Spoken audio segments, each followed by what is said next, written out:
Cheap Heat Live on Pro Wrestling Nation 24/7. I'm your forever 24/7 champion, Peter Rosenberg. The physically large stat guy, Greg, is here. I have to say, SGG, the level to which you show up as the mics get turned on it's never been discussed. It's unlike anything I've ever, like, you would think you were a 60-year radio vet, the way you walk in and just pick up, like, why can't, listen, this is crazy coming from me. I am the last person to show up to all of my radio shows. I am the last one, and you are always behind me. How do you do it? P, I mean, look, I have to say, I learned from the best. What do you want me to say? You're a radio vet. You've been doing this for more than 50% of your life. I've been doing this with you for more than 10 years. I thought live radio was going to be a different animal, and it is. I love the callers. We always get thrown a curveball. The commercial breaks and trying to be back in time after the breaks is always new to me, trying to fit in a snack, because you know I'm snack guy. Greg, got on my days off. Yeah, that's right. You know, I'm no snack guy Greg. When the mics is down, I'm snack guy Greg. So, you know, I got to do that and get back SGG, on the mic. That's right. But I learned from the best. What can I say? If it is impressive, it's a testament to the lessons that you've taught me over time. Well done. Very well done. I literally, like, we every week that we do the show, there's I think every week Kelly at 58.5 goes, Greg's doing the show, right? Because at this point, she has to ask, because we are now down to, I don't know, I assume seconds. The person is showing up. And today, as the music hit, you see the Zoom switch and the big SGG go up on the screen. And here he is. He has made it. Dipperstein is in the tri-state. However, he is currently dealing with some sort of struggles, internet struggles. He was stressing out. I said, don't stress out. We got it. You figure it out. You join when you can join. And we will have ourselves a wrestling program. And since it came up, say, Dipperstein has learned nothing. So if you want, that's a great. No, listen, it's a great point. I'm going to take this opportunity to slander him and deflect. No, it's a really good point, because I am sort of taking shots at SGG for being so perfectly late every week, but he's also perfectly on time. Dipperstein is often the first one here, and yet the most likely to not be able to get on the air. So, listen, it's picking your poison. With SGG, he's not showing up till 59, but he's getting on the air every time. Dip is showing up at, Kelly, what's the earliest Dip shows up? Like 40? Like, is he sometimes a full 20? He might be 20 minutes early. Dip and I can usually have a full conversation about our weeks and then weekend plans. After he freaks out about his microphone and speakers. But right. That's after 15 minutes of everything not working and seeing the look of confusion, because this is the week it's really not going to happen. Or weeks like this where, like, he's traveling, but somehow he's having an internet issue, and even if he does get on, he will, like, not have a microphone with him, so it's going to be in some loud room. So the point is, it's picking your poison. SGG's poison is just, all it is a little bit of nerves at the last second, but the plane's always getting off the ground and flying straight. That's right. That's the most important thing. That's the most important thing. It's so funny because, in dealing with my afternoon show where I work with Don LaGreca, brother of Dave LaGreca, and Alan Hahn, one of the main stays of the New York Knicks broadcast, longtime writer, radio guy. They're both like 10 plus years older than me, and they both are capable of doing the show on the road, and they do. But it's just funny because my producer, Anthony Pusick, he only truly doesn't worry about me. Like, I am the only person. Like, I am better off in Saudi Arabia than Don is at the Prudential Center in Newark, New Jersey. Like, you don't have to worry. I've been doing this remote thing so long, and knowing what needs to get done for me to get a decent broadcast. Hey, man, the Peckerheads who are here are down since day one-ish Peckerheads. They remember, they've heard me in every country. They've heard me all over the world. The episodes happen. They know no matter what happens. We do have a lot of different things to get to on the program today. The Masked Man has struck again. We are getting closer to figuring out, in theory, whatever that looks. There is a crate, a mysterious crate that's been found backstage that says do not open until 2/28/26, which is the date of Elimination Chamber. We also were surprised by what we got in one of the Chamber qualifying matches, because we sat here last week and had an entire conversation about how the qualifying matches were somewhat predictable.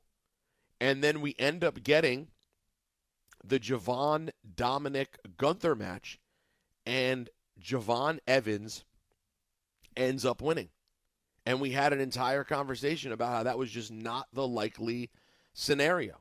The most likely thing everyone assumed would just be Gunther coming out of this match and heading to the Elimination Chamber. But no, it ends up being Javon Evans, which to me is such an interesting wrinkle.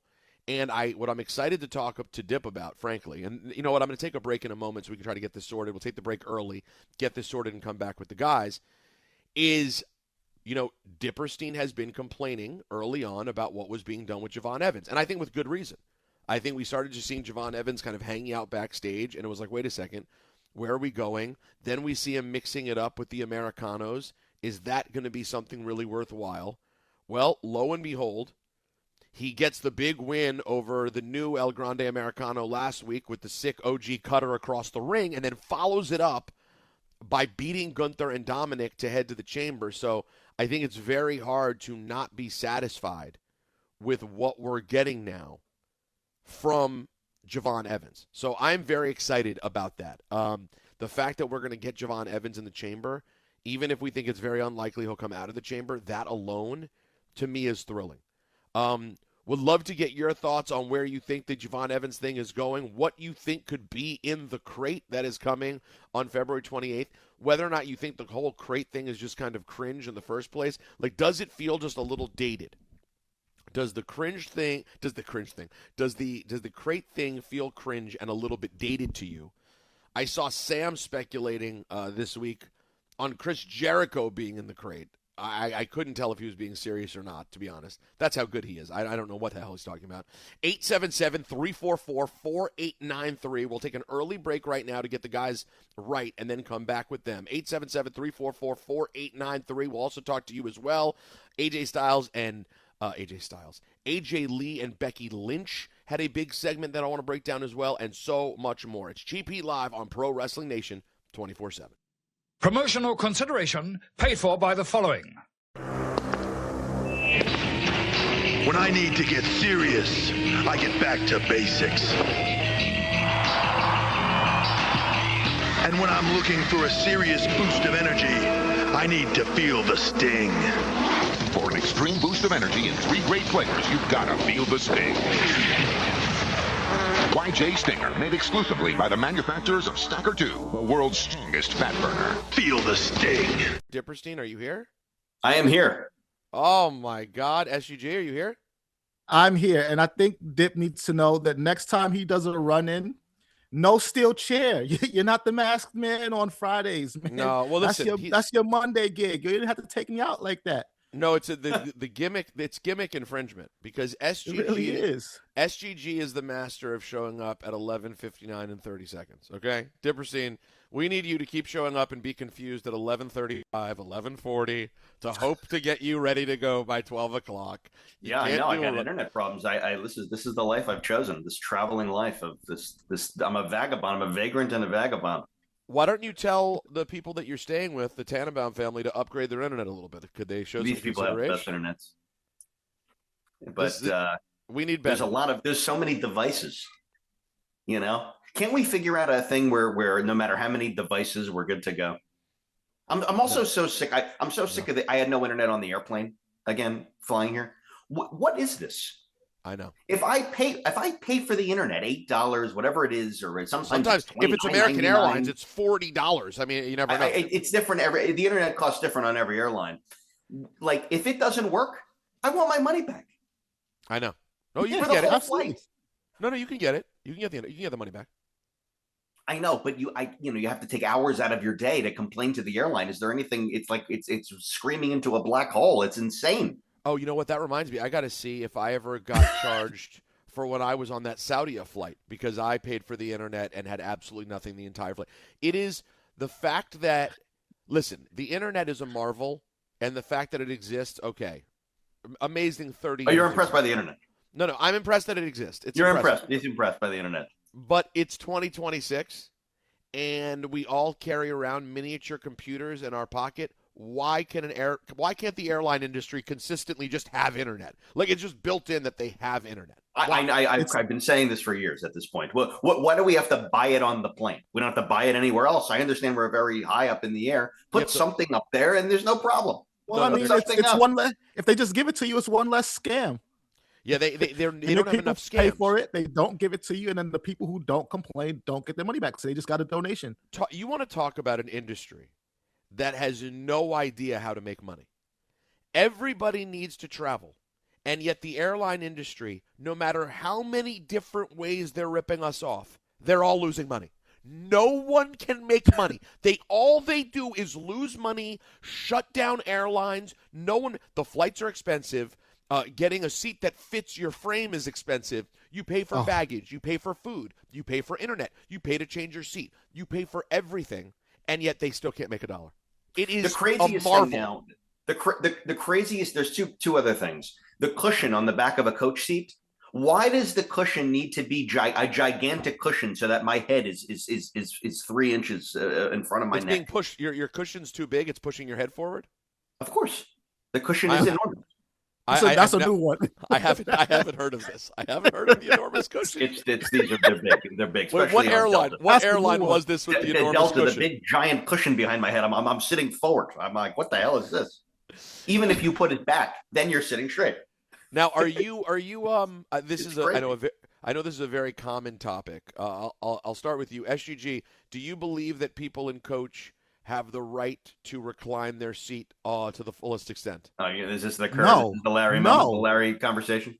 You don't believe? I mean, it's not my problem anymore. But I don't think they should. I'm reclining instantly. The second I can recline, I recline. I mean, I'm reclining. The plane just leveled out. I recline instantly every single time. You're going all the way back. All the way with the 3 inches that they give you? Yes, I'm going all the way back. I fully agree with you. I do not understand how people believe that the seats should be able to recline, but you're not allowed to do the recline. The point is, I recline. It depends on who's behind you. If you recline all the way back into my knees, then you're an asshole because you feel a person. What do you mean all the way back? It's 5. It's at the most 5 inches all the way back. It's not like you're. If it's touching me, then you've come all the way back into my space. I got to tell you, I'm with Dip on this. I think you have the right to recline the seat, and then the rule is I've reclined, now you recline. We're all comfortable. Everyone reclines. It's not going to move my knees back. But how high are your knees are hitting my head? I mean, no, the bottom of the seat that goes back. We're talking it'll go back into my knee. Yes, it will. Your head won't hit my knees, but the part of the seat that reclines is going to come back and touch my knees. And then there's some people who try to go back further than that, and I'm just like, well, can't you then try to stretch your legs out straight? Like just put your legs straight under the seat. So I have to change my posture because the prick in front of me decided they want to. Hold on, stop saying prick. They have a button. I'm the prick. I'm the prick. Then you're calling me a prick. It is just as ridiculous. Honestly, it is just as ridiculous to say that Dip is the prick for reclining. You're a prick for being that tall. Don't be sitting on the plane then if you're that tall. Go somewhere else. I didn't choose to be this tall. You're choosing to press the button. You're choosing to press the button. I'm not choosing. I didn't choose to be this tall. I'm not choosing. You just said if there's a button to recline, I'm going to recline. I'm going to do it. The idea that like even the notion that reclining is real on a plane doesn't compute in my head in any capacity. That's insane. Well, everyone is reclining. If you get a non-recliner in front of you, it's a huge luxury. What makes I'm expecting a recline every time. Not taking people into consideration because, like, you have the horn in your car to honk. You can't just honk at people in every situation where you feel like honking. Like sometimes it's rude, sometimes it's not. Now you're comparing the recline to the honk. The honk is a fuck you. The recline is oh my god. That's what it is. Yes, it's the recline is not a bleep you. That is for sure. It's too far. It's not. It's not. But all right, well, hold on. This is not the only bad take SGG. Usage. SGG, Can be this is not the aggressive only. usage of both. This is not the only bad take you're bringing to the show today. So don't waste all your energy, because you agree with Sam that Chris Jericho is in the crate. I do think it's going to be Chris Jericho, just because every time Chris Jericho comes back, it's in like a creative kind of way like this that we haven't seen before. Not even come back, even his debut, right? He had the countdown clock. He's always. I believe there was like that Olympic torch debut when he came back, and it's always foreshadowed. It was never just like a surprise. Chris Jericho's here. There was the one where they advertised a big Hollywood superstar is going to come back. They did the fake out with the Miz, but it was Chris Jericho. It's always a foreshadowed thing that builds anticipation, and it's Chris Jericho. He's 3 for 3 on those right now, and this is going to be the next one. Let me make an observation about the crate. Okay. Okay. When there's an element of surprise and mystery in wrestling, everybody in the entire wrestling community is talking about it. Don't they want people talking about wrestling? This is exactly what I'm talking about every single time I mention something like this. There's memes about the crate. There's AI videos about the crate.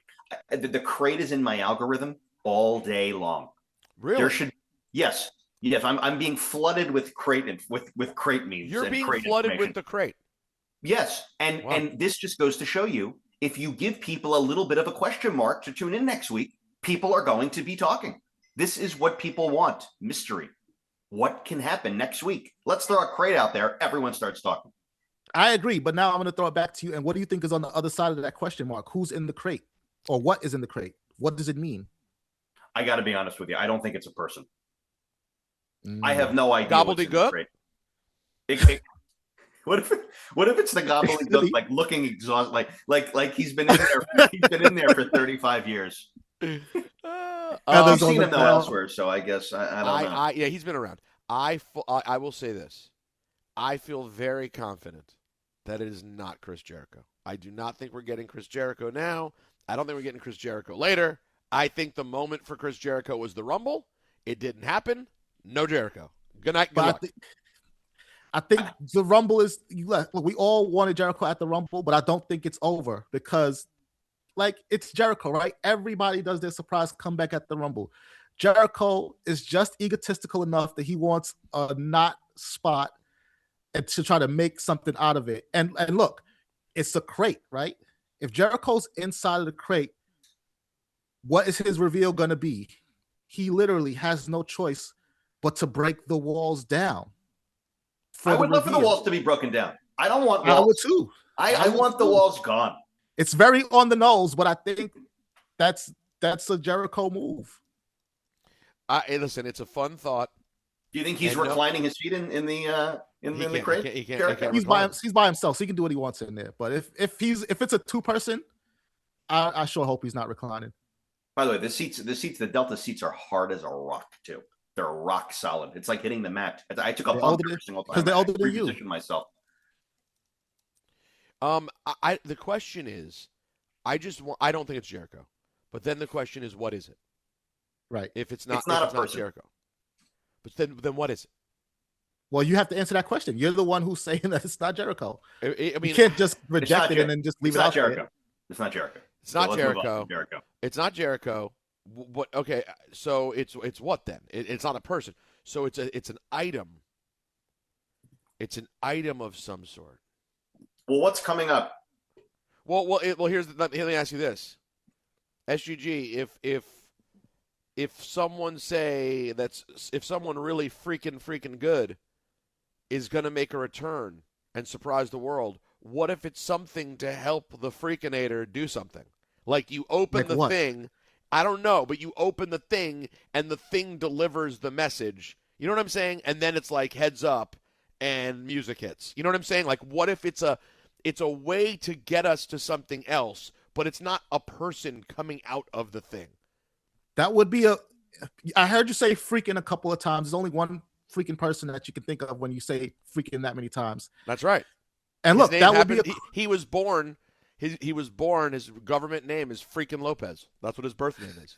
And look, that would be a callback for him too, right? Because when Seth was champ way back when, I think they did drag out a box and unveil a Seth Rollins statue that was then destroyed by Sting and kicked off a feud. So that would be a callback to Seth too. Wow, there was a Seth Rollins statue? Yeah, it was a bronze statue. He had 2 titles, the U.S. Championship and the WWE Championship. I see it now. I forgot about this. Sting Dude, destroyed it. what a crazy moment in time that we were so ripped off of it going further. But what a crazy moment that Seth Rollins and Sting had a story is an insane thing that ever happened. And I would like to point out, WrestleMania next year, we had so much hype about what are they going to do in Riyadh for Rumble. They better do something crazier in Riyadh next year for Mania. We better get at least one. They only were able to do it because it's Saudi moment. You know what I mean? Like we fantasized about like a Purdue style Undertaker Sting match. I really hope they give us some sort of interesting stylized something for Riyadh Mania. I mean, it won't be like an entrance with people riding in on camels. They did that already. They checked that off the box. So that I think it's they can't Otis. even lean into that. You need Otis in the box. Yeah. Otis is in the box. Now, Dip, do you want to just say just how wrong you were, even though I agreed with you, for being absolutely sure that Gunther was going to win the triple threat? I was wrong. Confirmed. What are your T's? Look, I think look, pull the trigger on Javon Evans. Are you happy? Are you getting enough? Are you getting enough from Javon Evans now? You were worried at first. It was meandering. Do you feel that at this moment you are getting as much and as impactful a push for the young OG as you think is deserved? Yes, I am. I don't like the thing he does when he comes out and grabs the camera. I don't grab the camera. You don't like the camera grab? No. Listen, I don't like the camera grabbing. I'd rather I like the idea that it's like a little gonzo what he's doing like before he comes into the ring, but I think like work on the entrance a little bit. I think we're like money with this guy. I love him. Everybody. Well, it's funny when I was watching, and just going back to Seth Rollins for 1 second, we have a very interesting and funny Seth Rollins conversation that we're going to get into later at the end of the show. So if you're a Seth Rollins fan who enjoys pontificating, or if you're a Seth Rollins hater, either way, we have something. This one's more for the haters, honestly. Yeah, we have a conversation to have later in the program. But do you ever think about how hard it is to keep coming up with entrances? When I was watching the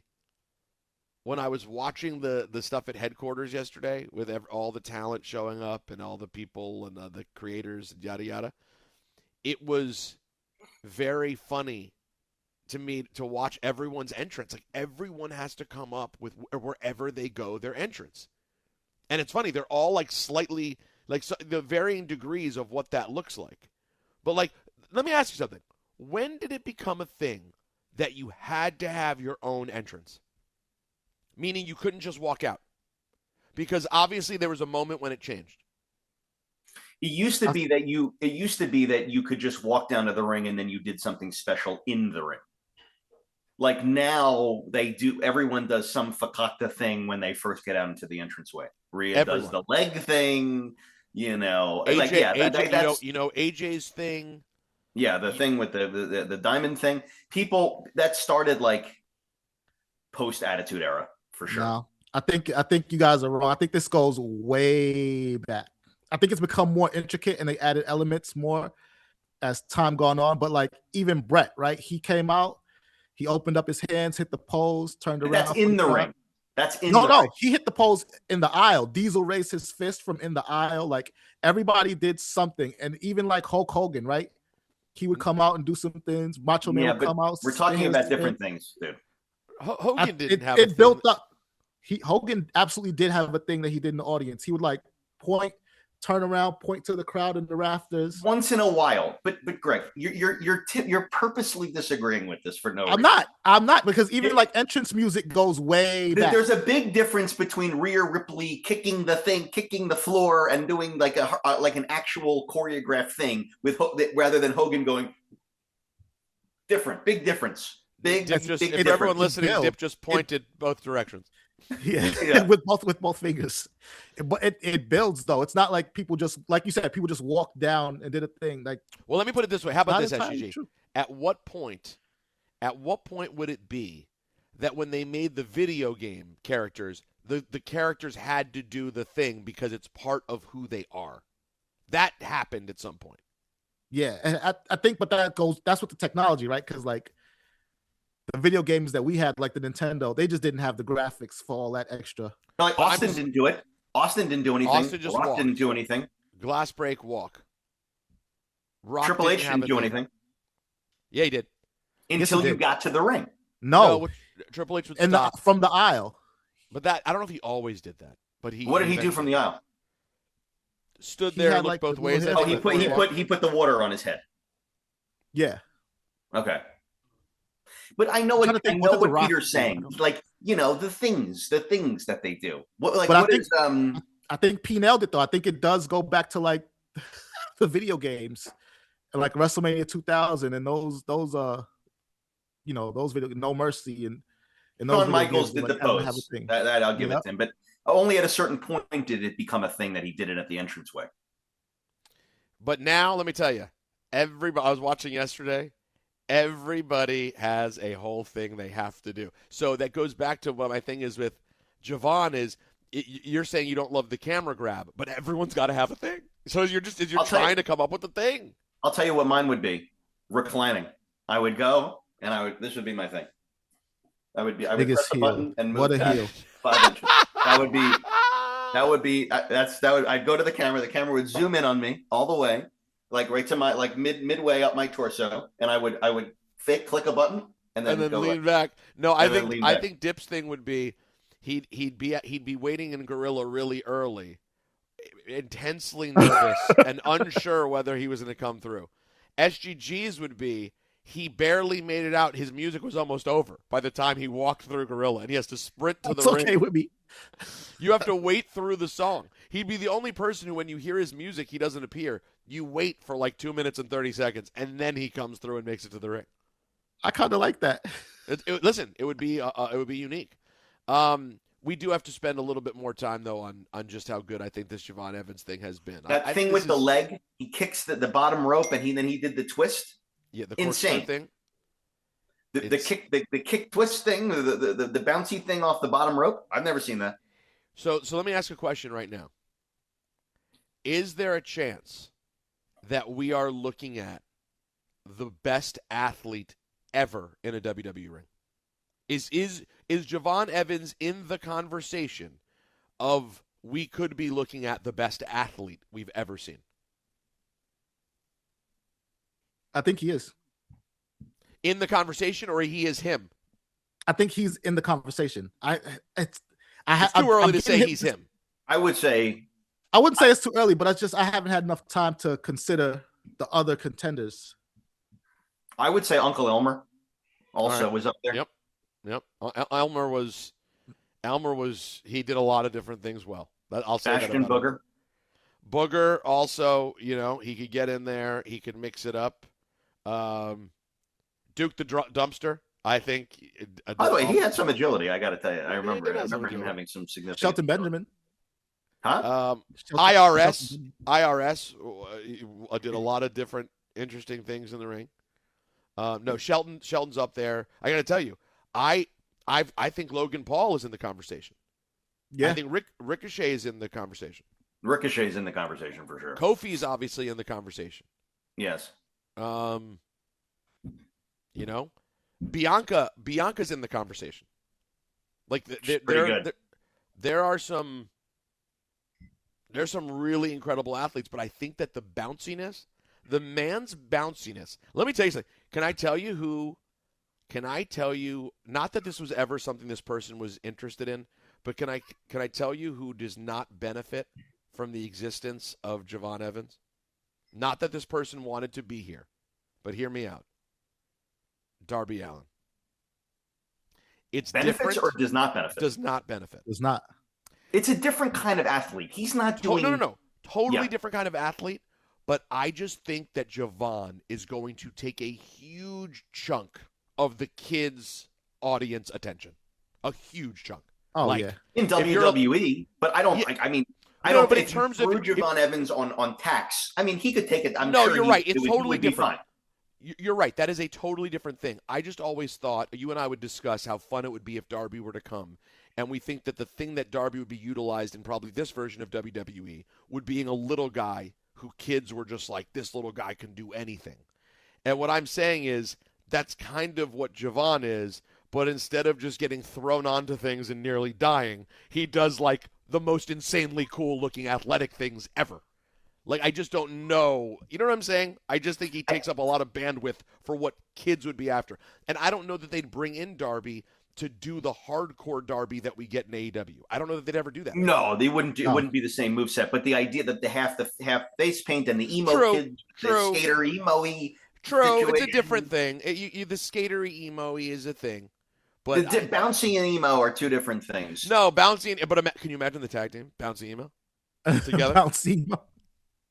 Bouncy emo. Bouncy emo could be a tag team like you dream about.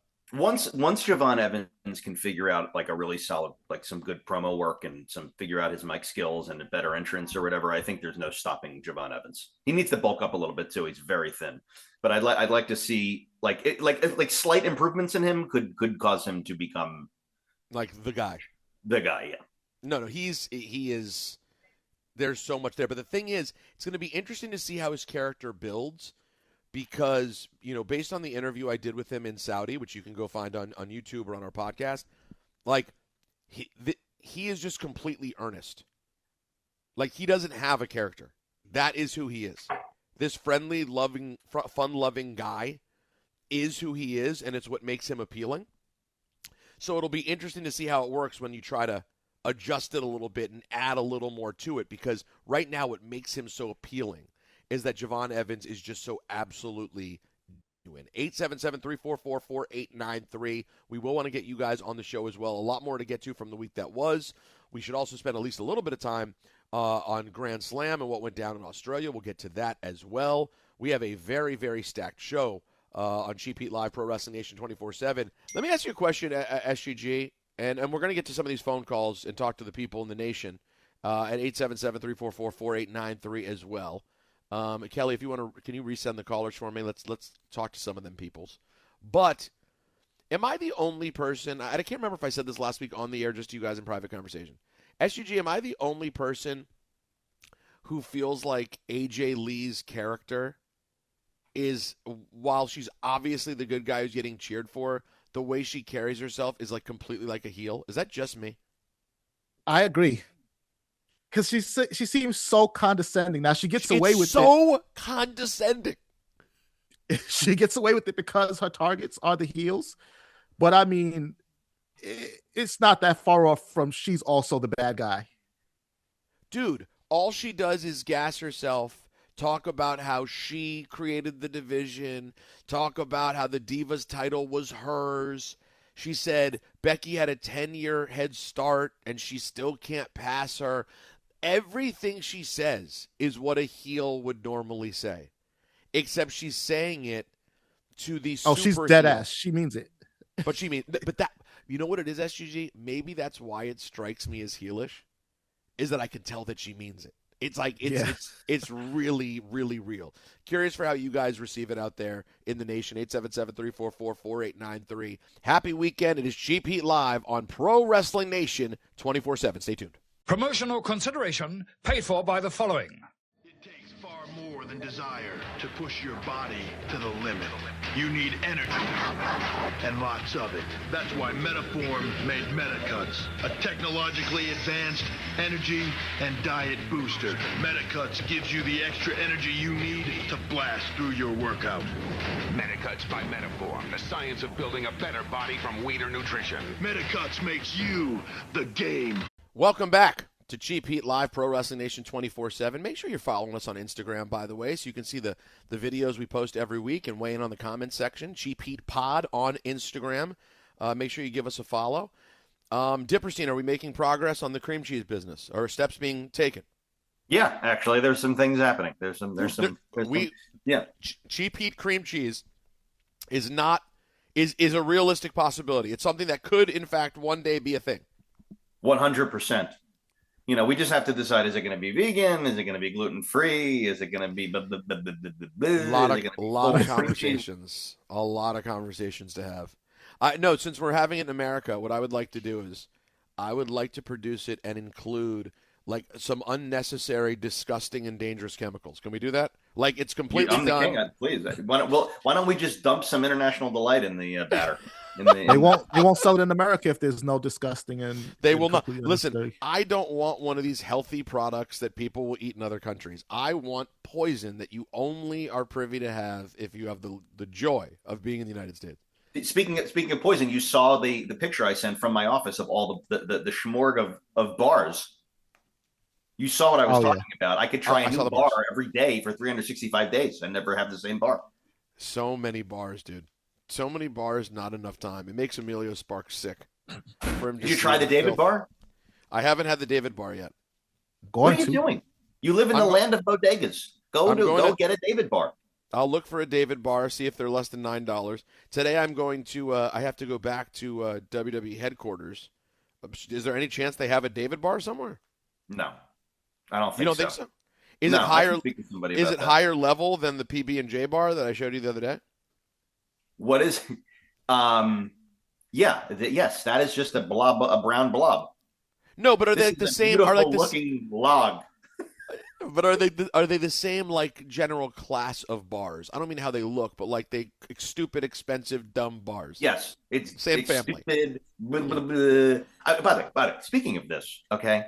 I buy the kids I buy the Tannenbaum kids candy every single time I come. Okay, let me tell you how much a bag of Haribo candy at JFK Airport is $7.49.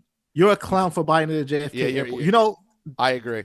You're a clown. I forgot, so I went into the thing there, the huts where you have to use there's no human beings working in these places anymore. Now you got to go and scan the thing yourself, and you have the 10 different options. Can you imagine, SUG? Can you imagine being the person online behind Dip trying to use the machine at the airport? At CVS, at the self checkout at CVS, I just bring an employee. You drag someone over. You go. Immediately. I don't even try to do it. I say, I don't know how to do this. I need you to do this. Thank you very much. I don't even. You buying anything at a Hudson News as a gift is punishable by death.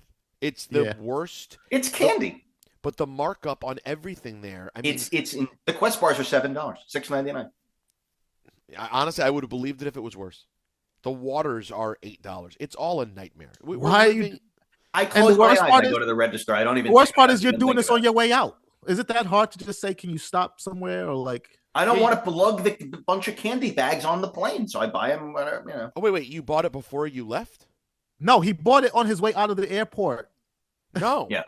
I bought it at the airport when I was leaving. In New York. So he landed here. No. Wait, hold on real quick. You bought it in New York? Yes.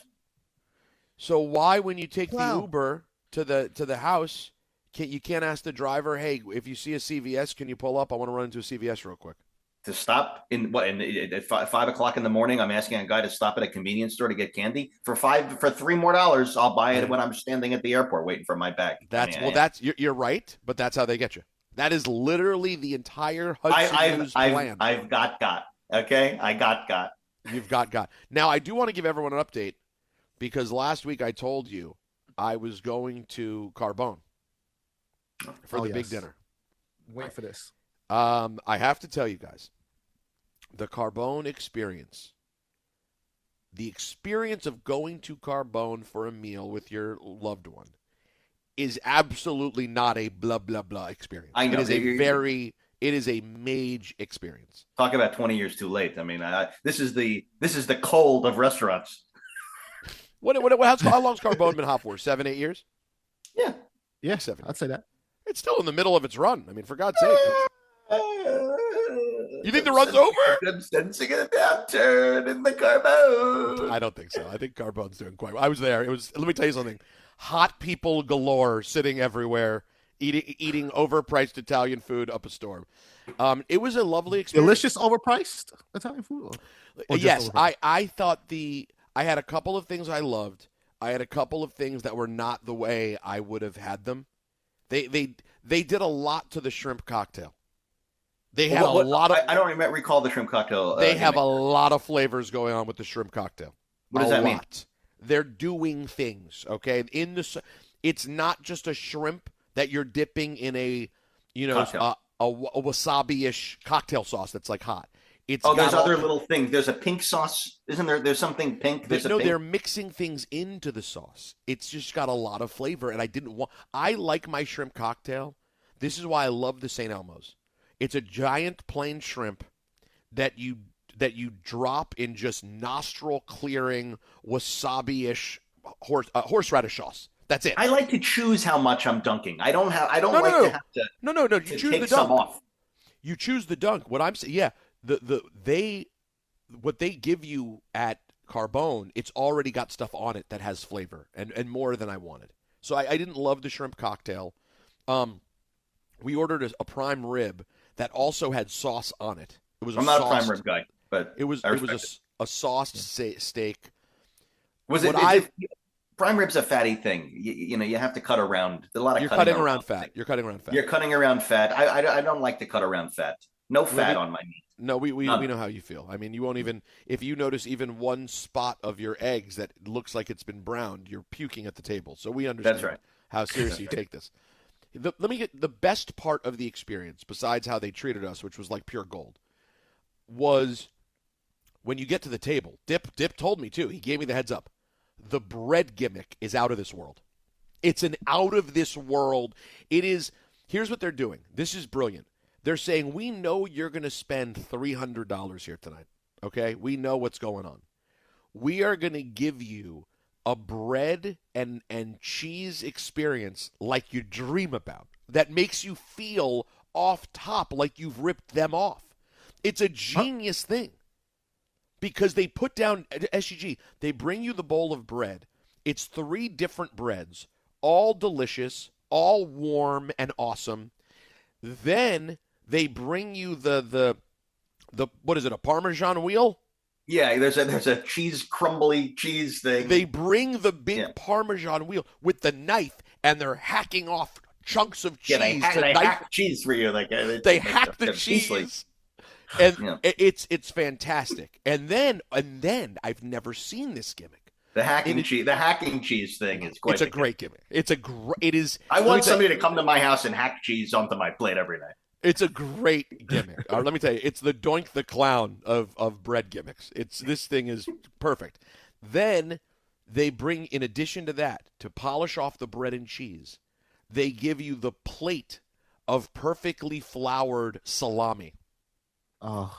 So you have the salami, you have the cheese, you have the bread. You go into it mentally thinking, I already won here. It's genius.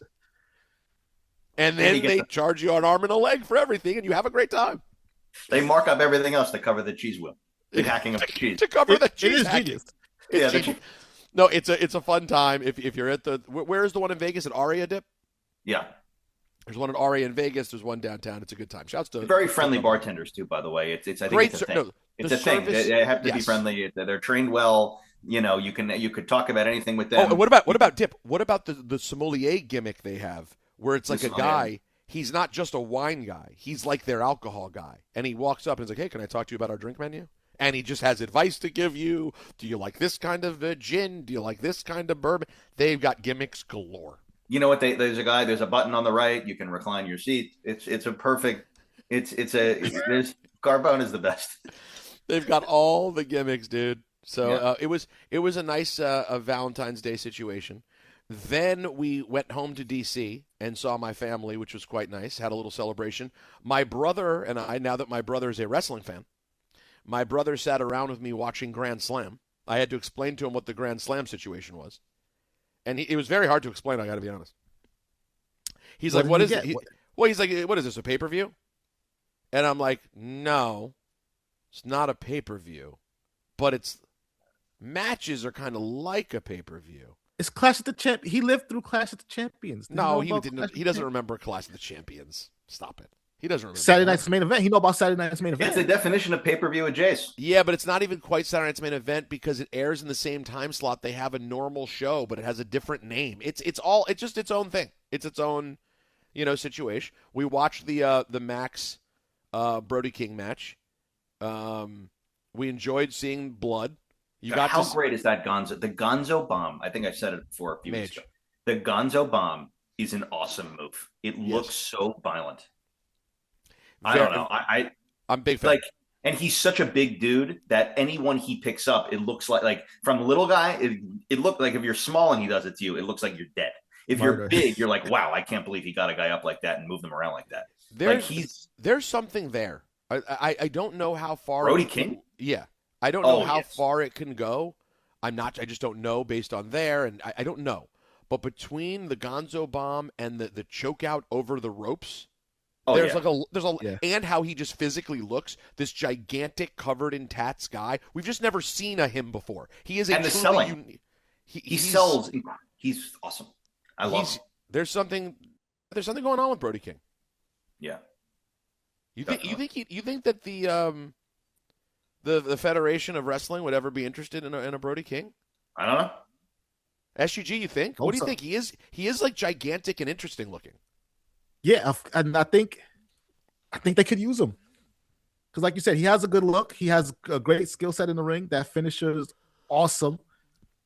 I'm not going to disparage him by saying they could coach him up because saying something like that gets clipped and it gets used the wrong way. But I do feel like the Federation of Wrestling, listen, their goal is the same as AEW. They also want to be where the best wrestle. They want to put on a great show. And he is somebody who looks like a character.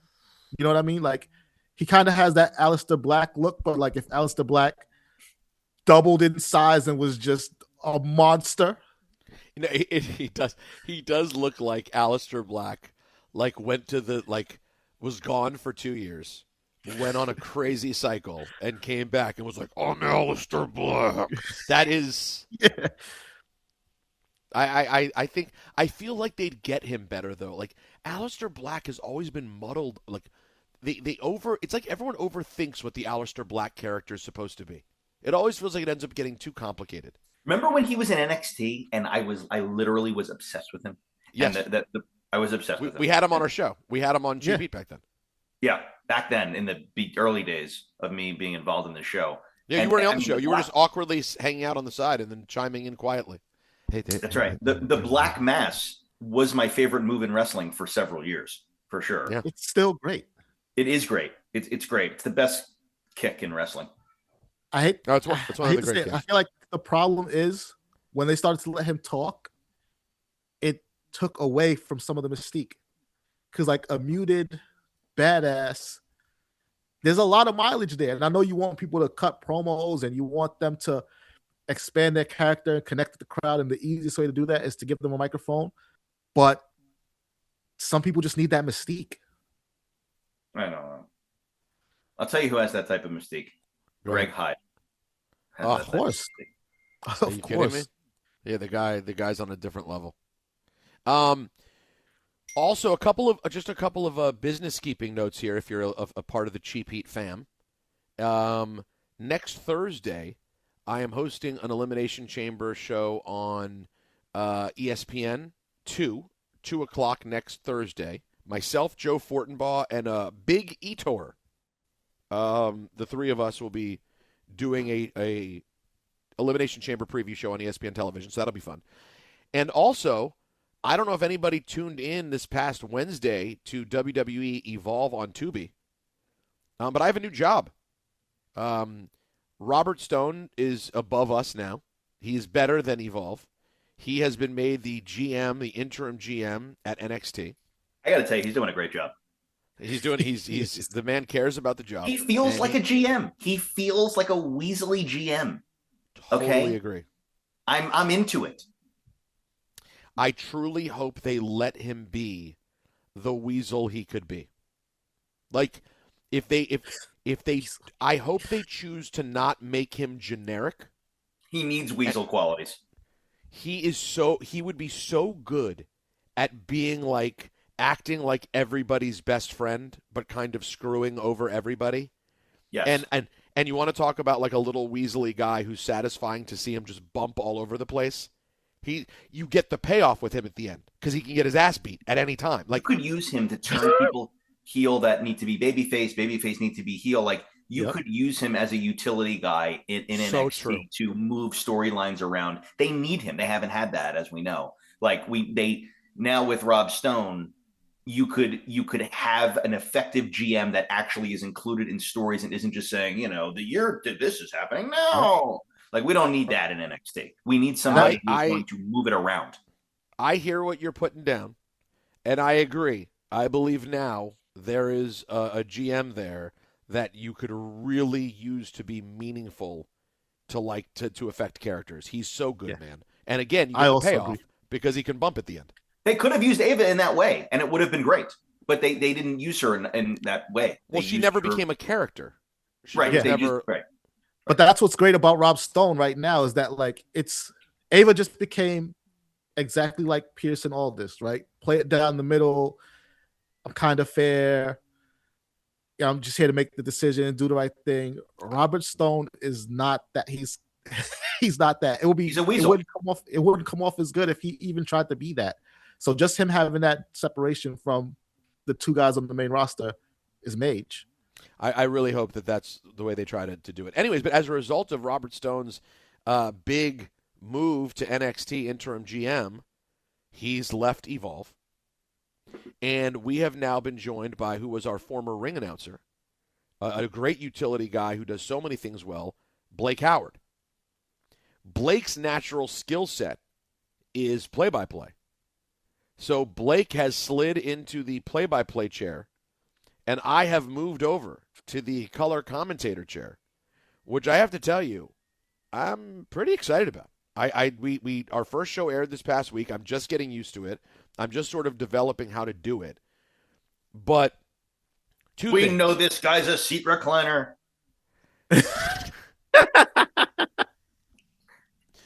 I was on a flight with this guy last week, Blake. Let me tell you, pushed his seat all the way back.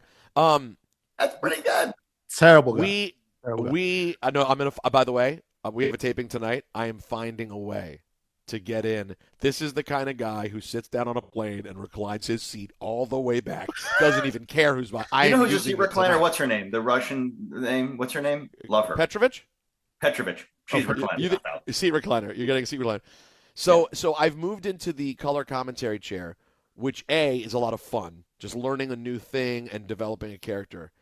And B, can I just be honest, guys? It's just much easier. Like, it's just the amount of work that you have to do play-by-play throughout an entire show is there's just so much work to do. And color, you still have to know what's going on and know the characters, but you also get to sit back and react to what the play-by-play person's doing and answer questions from the play-by-play person and just have a little bit more fun. So if you didn't check it out, we had our first episode, Blake and I, this past week, and obviously we'll continue on next week. A lot of exciting stuff. I got to tell you guys, if you've been sleeping on Evolve, I don't know if you've noticed, some of the hottest stars in NXT right now, Kendall Gray, Jackson Drake, Swipe Right, Sean Legacy, these are all Evolve acts. So, I know it takes a little bit of time. We are now approaching 1 year of Evolve, and it's evolving. Wow. It's evolving. It is worth a watch. Drew McIntyre was on Busted Open at the headquarters yesterday. Let's hear from Drew on his thoughts about facing Cody Rhodes potentially at WrestleMania. Who do you want in the ring across from you? Ooh, anybody but Cody Rhodes. The ring. Why? Because you just don't want to give him the opportunity again? I'm concerned, considering how the first two matches went and the referees bailing him out. And for the cage match, I won. And obviously, people are like, it was because of Jacob. Was it, though? I've not said this, I don't have to, but Jacob said it himself. Wasn't Drew on his way out the cage when I got there? I didn't just overcome Cody. I overcame Cody and Jacob. And I can't get the title back on Cody, where he's protected again. He's back in the Golden Boy spot. There you have it. So he's not interested. Drew's not interested in more Cody Rhodes. That's the right answer, honestly. I mean, he got the championship already. If he didn't get the championship, then I'm sure he'd be very interested in Cody Rhodes. But now that he's the champion, on to the next. He doesn't need to keep doing that dance. I just wonder if there's a way to spice things up. We talked about this last week. Like, is there a way to spice this up? Is it Hell in a Cell? Is it a cage? Is it a triple threat? Is there some way to take what we have with Cody and Drew, two great wrestlers, and make this a just more exciting proposition? Special guest referee. Triple threat. You know what? I hadn't thought about the special guest referee. That's a way. That's always a way, in my opinion. It's good for the poster, too. Especially at Mania. And like a great way to use a Stone Cold Steve Austin. You know? Yes. Who else is in a place where match may be a reach, but they could still special guest referee? Sean, but that wouldn't make sense at this stage. No. With him in NXT. Would they get John Cena to come back just to be a referee? No. Not now, I wouldn't think. I mean, who else is like from Cody's past or from Drew's past? That would make sense. That's the thing. Randy Orton. But you would want him in a match. But if you don't if you don't find the right match for Randy, it is a way to have him involved in something very big. Just saying. God, just give Cody the title back, or just have him give Cody the title back. And they need to use this match as an opportunity to elevate somebody into a Drew McIntyre feud. That would like somebody that needs elevation should interfere in this match, cause Drew McIntyre the title, and start a feud with Drew aside from the title picture. That's what I think should happen.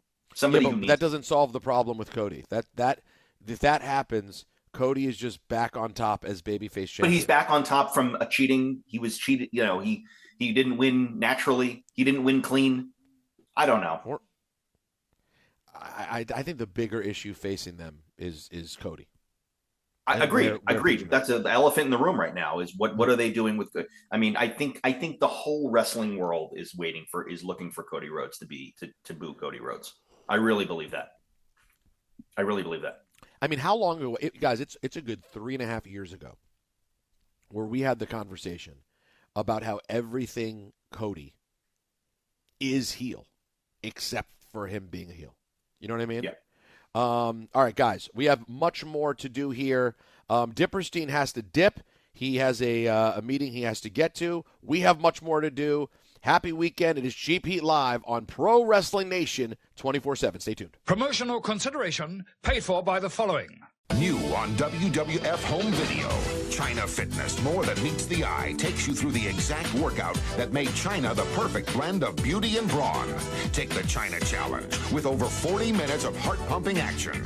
China will work every inch of your body. You are going to have the workout of your life, and you will get results. China Fitness, more than meets the eye. Get it now and get in shape. Available at Walmart. We sell for less every day. All right, ladies and gentlemen, as we continue on Cheap Heat Live, Pro Wrestling Nation 24/7. I'm your forever 24/7 champion, Peter Rosenberg, Stat Guy Greg. Dipperstein had to dip, Erstein. But we will take you up until 2 o'clock. And then, of course, more fantastic coverage throughout the day here on Pro Wrestling Nation 24/7. Been a big week. Everyone was up at HQ yesterday. Saw that. I was not. No, me neither. I don't think. Me neither. I checked my email when I saw, the entire crew there, and I didn't, I checked voicemails, I checked emails, I didn't. Yeah. But there's always 2K27. Put us in the game, baby. Let us get in the game. There's always 27. If it's in the game, it's in the game, but we're not in the game, baby. Not at all. Right. Yeah, no, not. But there's great stuff. I listened to a little bit of Busted Open. They had Blake Monroe on. I saw some of the CM Punk. They had CM Punk. CM Punk was on Busted Open? I believe so. Wow. Sam had, I know, Wade Barrett. Sam had Jacob Fatu. Sam had his house at headquarters. Well, listen, I already know that Sam has his house at headquarters. That's the illest. That's the illest Sam WWE flex. That's the thing he's most proud of. And with good reason. Incredible. Yeah, some people just get an office. He got his house. No, he has his whole house in HQ. In fact, I'm sure he told them he'd be willing if they said we need you to move into your house in HQ. He'd do it. Yeah, in a heartbeat. Yeah, he dragged the family, the kids, all 3 kids. Everyone's going to live in HQ. But Sam was flexing yesterday because they had every other, wrestling content creator was out. Everybody was out. All the Pro Wrestling Nation 24/7 talent. So many other different content creators. Adrian Hernandez was there. Shout out to Adrian Hernandez. Shout out to Adrian. He flew in. Denise Salcedo flew in. Tim Han Rivera, jumped on the train from the city. Would he do anything else? No, I had to. Sean Ross Sapp made the trip. Everybody was there. They were all set up, with their microphones on the red carpets and in this area and that area. Nah, Sam was set up in his pretend house inside HQ. Yeah. I'm going to give Sam an air horn for that. That's you really got to drop a bomb for that. Unfortunately, that's not here. How about this? We'll take that. But meanwhile, for us, yeah. Sad. And Dipperstein's in town. And Dip's in the area, too. We all could have gone. Yeah. So, it's unfortunate. Now, SUG, you did bring something else to my attention that I wanted us to get to before the show ended that was interesting. Take us through what the conversation you've been having. So, I, like everybody else on wrestling Twitter, I get on my phone sometimes and I scroll. And I came across a tweet. Someone with the handle OVO Soul. They said, "Do you think Seth Rollins is top 10 in ring all time WWE?"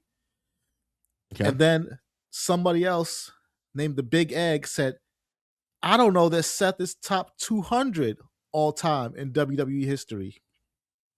To which Phil Schneider from The Ringer, friend of mine, Phil replied, "Lots of people have been in WWE at least for a bit, excuse me. I mean, Taka, Santo, Tenryu, Greg Valentine, Aja Kong. Seth Rollins is barely a top 10 member in the age of the fall." And that's when I had to jump in. And I said, this is an insane take. You cannot name 200 people better than Seth Rollins in WWE history. 50, maybe. 100, I don't think it's doable, but I hear you out. 200, not possible. And apparently, I'm the crazy one because people came out of the woodwork to tell me that there are, in fact, 200 people in WWE history better than Seth Rollins. Phil, he named 200 people. Phil Schneider from The Ringer. Yeah. Named 200. He gave me 200. I'm trying to find, let me see, replies. I hate how it's so hard to figure out, to find, when was this conversation? This is about two days ago. Okay, it's a couple days ago. So yeah, I got you right now on the 200. I'm gonna send it to you right now. Well, I just want, did it start with this post about here you sent me something. And I think he even went the extra mile of trying to put it in alphabetical order. So shout out to him for that, because I wouldn't have done that. No, he's for the record, this is not what I would call with a life. Oh, it's my fault. this is a little bit of entrapment because I did lay down the challenge of finding 200 names better than Seth Rollins, but I don't think he did it. I think what people did was they found people whose in-ring work they prefer to Seth Rollins. But let's be clear, they did not find people. Wait, so I just want to not 200. So real quick, you wrote insane take. You cannot name 200 people better than Seth Rollins in WWE history. 50, but you're not getting roasted here for this. It got retweeted a bunch of times, but you didn't get roasted for this, or was it the one before that got roasted? No, I definitely got roasted because people didn't at me or necessarily reply, but there's not hundreds, but there's a bunch of tweets out there referencing this idiot who thinks that you can't name 200 people to Seth Rollins. And I mean, when those tweets get sent to me, I mean, I know the deal. I'm the idiot that they're talking about, but I do not think it's possible. Okay, so hold on. Phil said, Greg, you know if you call me out, I have to do it. I stand on my ish. Give me a couple hours. You said you do not have 200 names. He said light work. He did say light work. Too Cold Scorpio. He went real quick. The second name, he made it one name. Yeah. Adrian Adonis is a better in-ring talent than Seth. Thank you. He made it, like you said, he made it one name before it got shaky. Wait, but hold on real quick. He said Akira Tozawa is better in ring than Seth? I'll give it to you. Akira Tozawa, he was a monster on the indies. But we're still talking about Seth freaking Rollins. Yeah, but yeah, Andre the Giant was better in ring than Seth? Yeah. Barbarian was better Barbarian. in ring than Seth? He said Barbarian. It gets better. By the way, Becky is better than Seth in ring? In ring? No. Ask her that. Ask her if she agrees with that.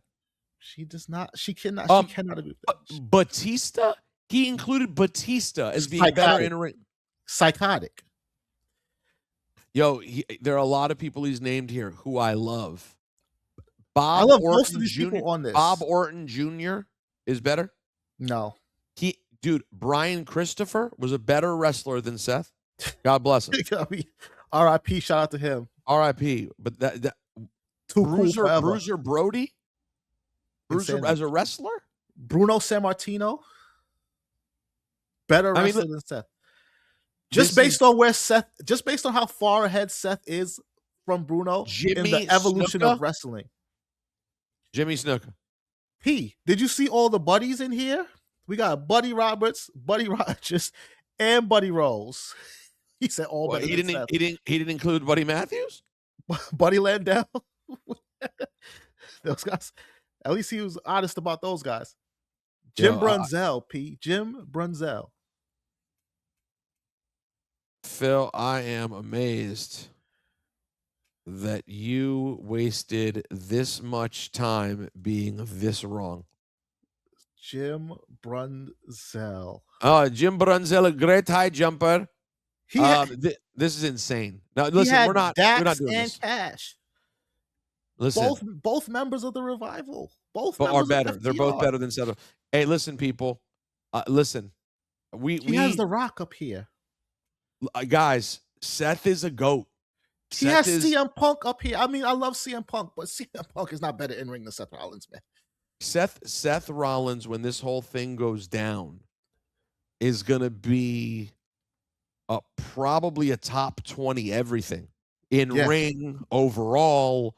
Like the Seth, what are y'all doing? Like, what? Honestly, what's the so Phil is whatever. You know, he's making his point. He's now having fun with it. He's horribly wrong. Horribly. Insanely wrong. Wait, one name. Made it to Adrian Adonis before he showed his whole thing with a house of straws. It's the other people.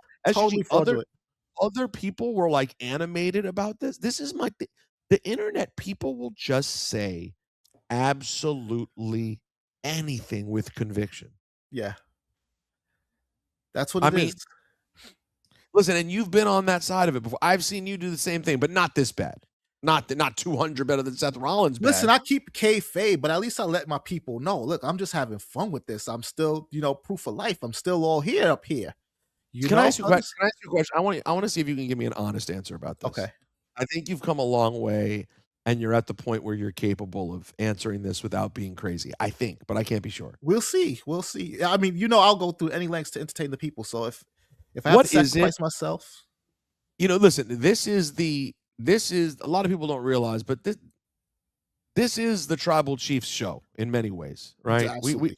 We know that Roman is an appreciator of Cheap Heat, and we appreciate him very much. And by the way, Roman is on Phil's list, and Roman absolutely is better than Seth Rollins in ring. Okay, I'm not even. There's one name that I completely agree with Phil. We can. Well, I hope one day we get to see that play out and in front of us and see where it lands. But what is it about like adult Roman Reigns fans that like they have to talk? Like, I mean, because I'm a fan, but I mean like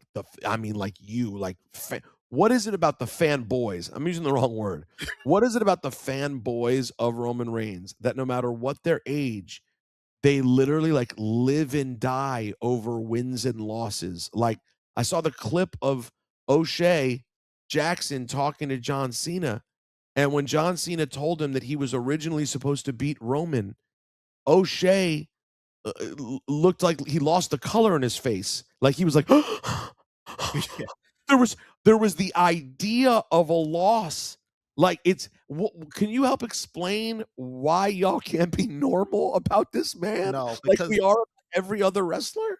The Tribal Chief run would not hit the same if it wasn't an unbroken streak of dominance, right? Because we don't get the 1,316 days if Cena cracks it in the middle, right? We get a long reign over here and a long reign over there. That's enough reason, SGG. That is enough reason in retrospect to do the following.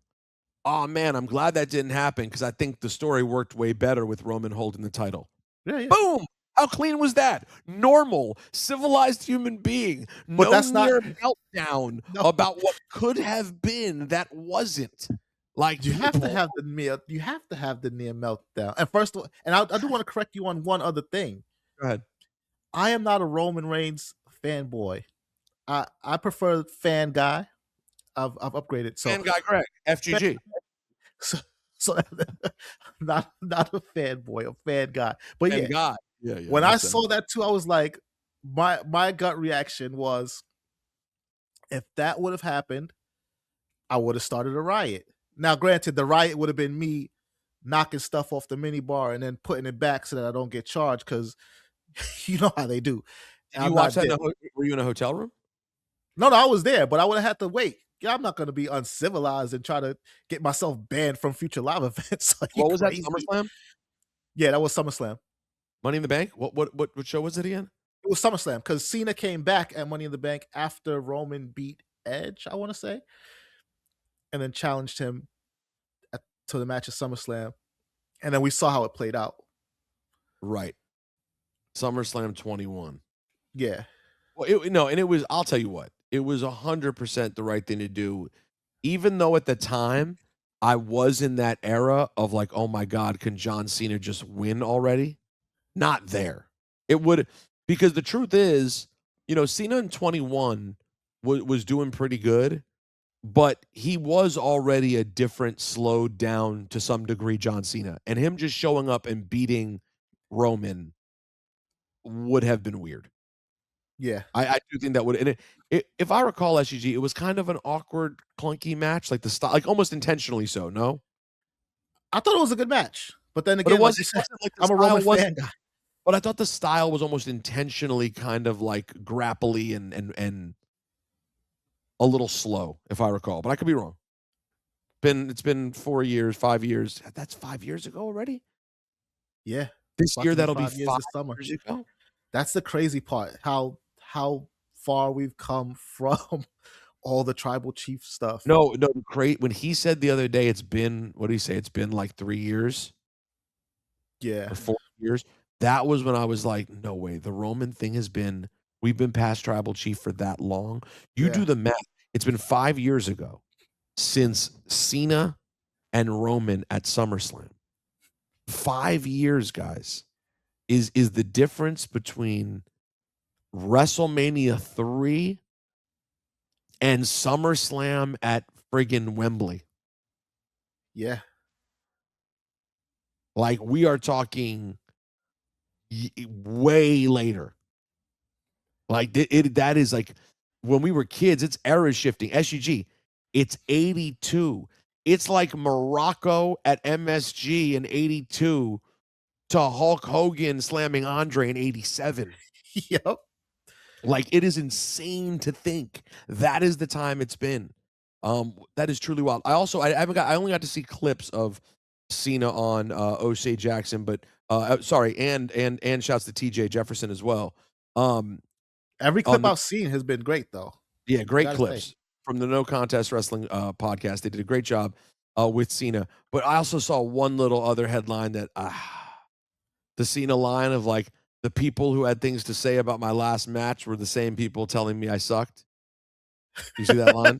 No, I didn't see that line. Yeah, he said the same people saying they had a problem with my final match are the ones who used to tell me that I sucked.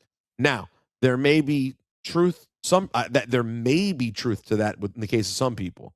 Yeah. But that's also painting with a broad brush and not accepting, in my opinion, what is valid criticism that some people have of that final match. Yeah, I'm because sorry.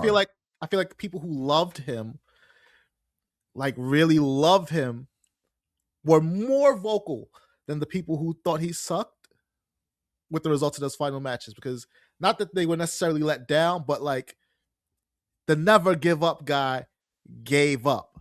Like, and the people who really loved him, he was their guy, and he did the thing that he promised them that he would never do, that he conditioned them to never do. That was the thing he did. And I know he was trying to be poetic with it, but the execution, I think it was the people who loved him more that hated that. I that's where I'm at with it. And listen, I've never thought he was the greatest in-ring performer of all time, although there's not 200 better in history. But he's, I still, his greatness is beyond documentation. And I've talked about how he brought me back to wrestling in so many ways. That doesn't change the fact that, like, you can absolutely feel you loved some of the matches in Cena's run. I loved AJ Styles. Yeah. I loved Logan Paul. Yeah. I really enjoyed Randy Orton, CM Punk. I loved Cody at SummerSlam. Loved Cody at SummerSlam. Like, he had great matches. The fact of the matter is, criticism about art is hard, and people have different opinions about it. I think they got it wrong. I don't think Cena should have tapped. And as I said the day after it happened, I think he should have fallen asleep and never given up. And my argument for that is Gunther still is Gunther. He's still the man who put John Cena to sleep like a bitch. Oh, really? Does that not hit different? Does that not hit the same? Tap like a bitch instead of slept like a bitch? Is it really that different for Gunther? I don't think it is. I think it absolutely would have worked. And the beauty is, when people are still buying John Cena action figures and wrestling cards and DVDs and posters and t-shirts and hats and wristbands for the next 30 years, that never give up hits the exact same way. John Cena is never aging past the point he is right now. That's the beauty of wrestling. It never ends. You are that guy forever, and they will sell it to us forever. And that's why we love wrestling and think it's great, because you get to live in the nostalgia forever. One of the reasons we resented Hulk Hogan because of the human mistakes of Terry Bollea is because he messed up the image that we love to have from our childhood for all time. That's why Terry Bollea disappointed the Hulk Hogan character. The reason Ric Flair still rocks to this day, warts and all, we know Rick isn't a perfect man, but is because at the end of the day, you see Ric Flair out, he's still styling and profiling. Like, he is that dude. Yes, he's got flaws. We know that. but he is the brand that he's always been, and you can continue to sell that forever. John Cena is always going to be never give up guy. So why have him give up in that fashion when Gunther still could have gotten over by having him fall asleep like a little bitch?